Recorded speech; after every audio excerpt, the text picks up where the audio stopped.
قرآن پاک میں حق تعالیٰ فرماتا ہے، وہاں ان لوگوں نے میرے ایک بندے کو پایا جس کو ہم نے اپنی بارگاہ سے رحمت عطا کی تھی، یعنی اس کو اپنی جانب سے وحی اور پیغمبری اور چند علوم کی تعلیم دی تھی۔ موسیٰ علیہ السلام نے اس سے کہا، کیا آپ کی اجازت ہے کہ میں آپ کے ساتھ اس شرط سے رہوں کہ آپ مجھے اس علم سے جس کو خدا نے آپ کو تعلیم کیا ہے کچھ سکھا دیں جو میری صلاح و بہتری کا سبب ہو؟ خضر نے کہا، یقیناً آپ کو اس کی طاقت و قوت نہیں ہے کہ آپ میرے ساتھ رہ کر ان امور پر صبر کریں جو مجھ سے مشاہدہ کریں، اور آپ کیوں کر اس پر صبر کر سکتے ہیں جو بظاہر برا ہو اور باطن میں آپ کا علم اس کی حقیقت تک نہیں پہنچا ہے۔ موسیٰ نے کہا، انشاءاللہ آپ مجھ کو صبر کرنے والا پائیں گے اور میں آپ کی کسی امر میں نافرمانی نہیں کروں گا۔ خضر نے کہا، اگر میرے ساتھ آتے ہو تو مجھ سے کسی بارے میں سوال نہ کرنا جب تک میں خود تم سے بیان نہ کر دوں۔ غرض موسیٰ علیہ السلام اور خضر علیہ السلام روانہ ہوئے یہاں تک کہ کشتی میں سوار ہوئے، اور خضر علیہ السلام نے کشتی میں سوراخ کر دیا۔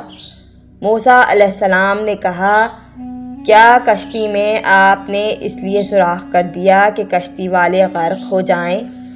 یقیناً یہ بہت سخت فعل کیا۔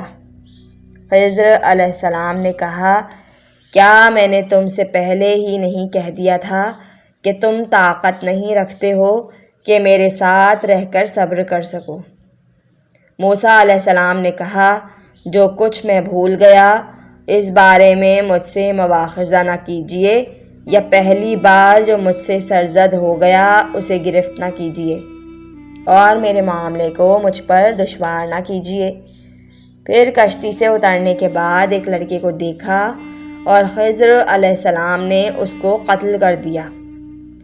موسیٰ علیہ السلام نے کہا، آیا آپ نے ایک معصوم کو مار ڈالا بغیر اس کے کہ اس نے کسی کا خون کیا ہو؟ یقیناً آپ نے یہ برا کام کیا۔ خضر علیہ السلام نے کہا، کیا میں نہیں کہہ چکا ہوں کہ تم کو میرے ساتھ رہ کر صبر کی طاقت نہیں ہو سکتی؟ موسیٰ علیہ السلام نے کہا، اگر اب اس کے بعد آپ سے کسی چیز کا سوال کروں تو آپ مجھے اپنے ساتھ نہ رکھیے گا، یقیناً میری جانب سے آپ عذر کی حد کو پہنچیں گے، یعنی اگر 3 مرتبہ کے بعد مخالفت کروں تو آپ مجھے علیحدہ کر دیجیے گا اور آپ معذور ہوں گے۔ پھر روانہ ہوئے اور ایک قریہ میں پہنچے۔ بیان کرتے ہیں کہ وہ قریہ انطاکیہ تھا یا ابلۂ بصرہ یا ہاجرواں آرمینیہ۔ غرض وہاں کے لوگوں سے کھانا طلب کیا، ان لوگوں نے کھانا دینے سے انکار کیا۔ اس قریہ میں ایک دیوار نظر آئی جو بوسیدہ ہو چکی تھی اور گرا چاہتی تھی۔ خضر علیہ السلام اس دیوار کو درست کرنے لگے، ایک کھمبا اس سے لگا دیا یا ہاتھ اس دیوار پر پھیرا اور وہ بااجاز درست ہو گئی۔ موسیٰ علیہ السلام نے کہا، کاش اگر دیوار بنانے کی اجرت اہل قریہ سے چاہتے تو لے سکتے تھے، جس کے درست کرنے میں ہم کو شام ہو گئی، یا یہ کہ اشارتاً کہا کہ بیکار کام کیا جس کی کوئی اجرت نہیں۔ خضر علیہ السلام نے کہا، اب میرے اور تمہارے فراق کا وقت ہے۔ جو کچھ تم نے دیکھا اور ان پر صبر نہ کر سکے ان کی تعویل سے میں اب تم کو آگاہ کرتا ہوں۔ سنو، وہ کشتی چند مساکین و محتاج لوگوں کی تھی جو دریا میں کام کرتے تھے۔ میں نے چاہا کہ اس میں عیب پیدا کر دوں، کیونکہ ان کے سامنے یا پیچھے ایک بادشاہ تھا جو درست کشتی کو غصب کر لیتا تھا۔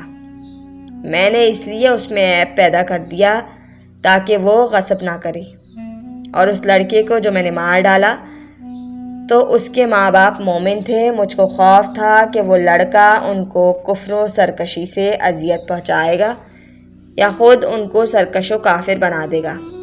میں نے چاہا کہ اس فرزند کے عوض ان کا پروردگار اس سے بہت زیادہ نیک فرزند عطا فرمائے جو بری باتوں اور گناہوں سے پاک ہو اور ماں باپ پر مہربانی اور رحم کے سبب سے ان کو زیادہ محبوب ہو۔ اور اس دیوار کے بارے میں یہ ہے کہ اس شہر میں 2 یتیم ہیں اور اس دیوار کے نیچے ان کے لیے خزانہ مدفون ہے، اور ان یتیموں کا باپ صالح اور نیک شخص ہے۔ تو تمہارے پروردگار نے چاہا کہ وہ دونوں لڑکے بالغ ہوں اور ان کی عقل کامل ہو جائے اور اس دیوار کے نیچے سے اپنا خزانے کو نکال لیں، اور یہ تمہارے پروردگار کی ان بچوں پر رحمت ہے، اور میں نے یہ سب اپنی رائے سے نہیں بلکہ اپنے پروردگار کے حکم سے کیا۔ یہ تھی ان افعال کی تعویل جن کے دیکھنے سے تم صبر نہ کر سکے۔